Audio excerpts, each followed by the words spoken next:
So once you have everything unpacked from your new Engage device, you're going to want to check to make sure you have everything that you're supposed to. The kit includes your MDB cable, your DEX cable, your NAMA mounting kit, screws for mounting the Engage to the bracket or to the surface, your drilling template if needed, a gasket for protection, and your antenna. In some cases you may need to order a riser. Depending upon where you're mounting this device, you may have clearance issues, so you'll need to order a riser so that you can take care of that issue. Alright, so before you head out to go to your location, you want to make sure you have all the tools that you'll need to perform the installation. First off, you'll need a power tool, power drill, whether it's corded or battery operated, pliers, and or a 3/4 inch deep wall socket. 11/32 nut driver, does not need to be this long, it can be the shorter version. Phillips head screwdriver, an 8mm metric wrench, wire cutters, a 5/32 drill bit, and a step bit that'll do 3/4 inch and 1 inch holes and a 1/2 inch hole. You don't have to have the step bit, you can actually have the individual drill bits. I find this to be the easiest way to go. A couple of zip ties and your safety glasses. On this particular installation, some of you might want to make sure that it's mounted in the metal part of the door. Unfortunately, when you put it into the door, you're going to be dealing with the bill acceptor. And because of the way this device is laid out, the connections all stick out. So if you were to mount this here, the bill acceptor would be crushing all your wires. In that case, you need to purchase the riser. And what that'll do is that'll pull it away from the metal. All your connections will be safe in this pocket area. The other nice thing about this is that many of our customers have gone through many iterations of card readers, and you can see on this particular one, this one's had at least 2 other ones because it's got holes all over the place. And since we're drilling 2 3/4 inch holes and a 1 inch hole, you may not be able to get those holes where you need them.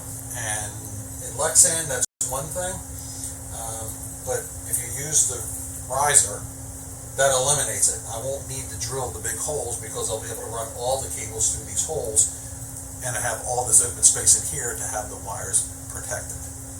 So if you're mounting it with the bill acceptor there, you need to have the riser.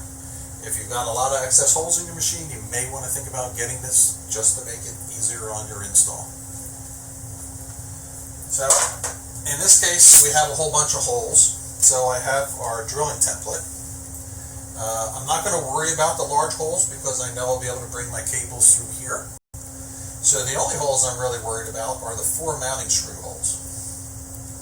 So what you want to do is you want to make sure that when you put this on, that your screws, the holes you're going to drill, aren't overlapping existing holes. And this is nice because this is a red background, so I can see that the 4 holes I want to drill are not encumbered by an existing hole. So now that that's in place, I can take my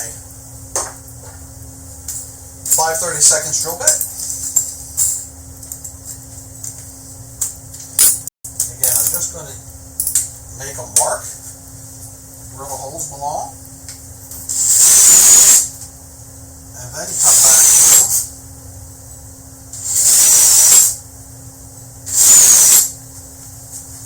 So I've made my marks. And it's good not to drill all the way through because if you haven't taken the bill acceptor out, you'll drill through your bill acceptor. But I have my marks drilled. At this point, you're going to want to get the bill validator out of the way. You're going to want to, even though we're not disconnecting anything, you always want to be safe and power the machine down. Once the machine's powered down, now you can go in and get the bill acceptor out of the way.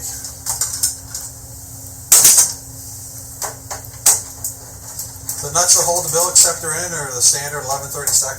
You're going to find that in every machine. Pull your bill acceptor out, get it out of the way. So now you've opened up the back end of this, and we will get started on drilling in just a moment. So before you start drilling, you're going to have metal shards falling into the machine, falling on the other side of the machine. The other side of the machine, that's not so bad. You just get a dustpan and broom and clean those up. But in here you have electronics. You don't want any shards going down into your coin changer. It will short it out. You have your display on this machine that's here, so you're going to want to put something in there to help deflect it. It could be a shop towel, piece of plastic, whatever you can find to drape over, a piece of paper, just something to have the shards bounce away from the electronics. That's all you're going to end up doing. Once that's done, and you're sure you're all clear of everything, then you can proceed and start drilling. A little bit of a helpful hint is you can buy these ceramic magnets. You can go to Harbor Freight, they're like 99 cents for the pair, and if you have a small plastic bag, what's nice about that, you put the magnets in the bottom of the bag, you stick it to the machine, and as those filings come out, instead of all over the floor, making a mess of your client's place, it's catching like 95% of it.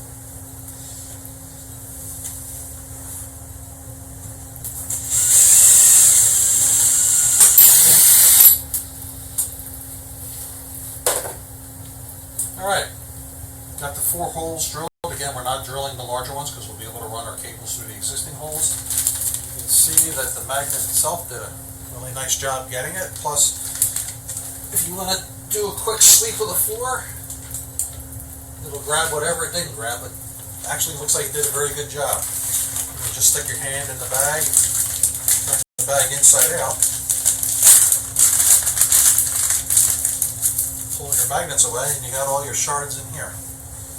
So we got that done. We're going to open up the machine, and we're going to pull out our bag that was capturing what was being dropped on the inside.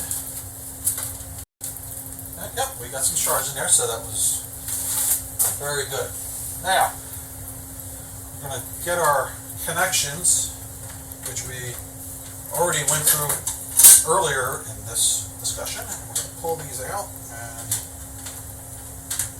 Alright, so now we're going to hook up the MDB and the DEX cable.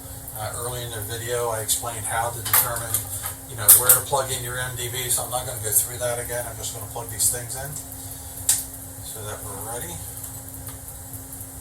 And in this case, we're going to shove all of the wires through the holes. Unlike the first one where the only one we connected was the antenna cable. Alright, so now that we have all the cables pushed through the existing holes, it's time to make our connections. So, first thing you want to do is determine which way this goes on. It does fit both ways, upside down or backwards. But the big thing is, so you don't forget, run all the cables through the spacer, and then start making your connections, starting with the antenna one. And again, instead of trying to turn that little nut on the elbow, I spin the telemeter around, and then once it's close to where I'm at, line the cable so it's not blocking the MDB and not blocking the DEX port, snug that up, and go ahead and make my MDB connection.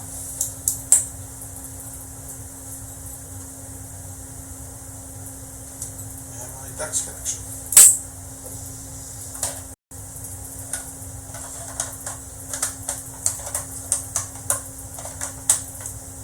So now I have the spacer aligned, all my connections in there. So the next thing will be is to go inside the machine, and with the long screws provided, so it goes through the spacer and into the engage device, you need to use these. Do not use these long screws. if you're not using the spacer, because the screw will penetrate the board and you'll ruin the device and is not covered by warranty. So, you're going to open up the door, start pushing your wires through.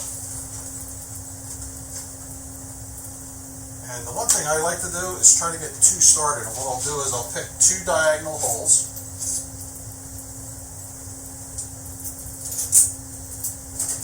Making sure I have my Phillips head handy. And I'll hold those two screws in place. Work on getting the unit to the screws. Once you're holding the screws in place, you can find the holes in the spacer. I always go with diagonal because don't always drill perfectly, so maybe you get two in. The goal is to get all four in. As long as you got the diagonal ones in, you're in great shape, but always try to get them all in. Now that we have our four screws holding the device in, it's secured to the machine. Spacer's in place. And as you can see, I got all the wires running through an existing hole, which is, to me, a big plus. So now what we're going to do, working backwards, is got to get the bill acceptor back in place. So you want to hold the wires up and out of the way. Get your nut driver. Now when you go to put this on, you're still going to be touching the wires. So when you go to put this back on, just get it on there snug. You don't have to crush the thing in there. You're not really going to hurt the wires because you're just going to flatten them out. You're not going to be cutting them because there's no sharp edges.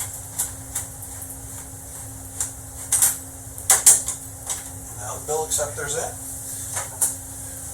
just so you don't forget. Bill box back on. So as we explained before, we were putting the MDB between the board and the bill acceptor, so here's our connections.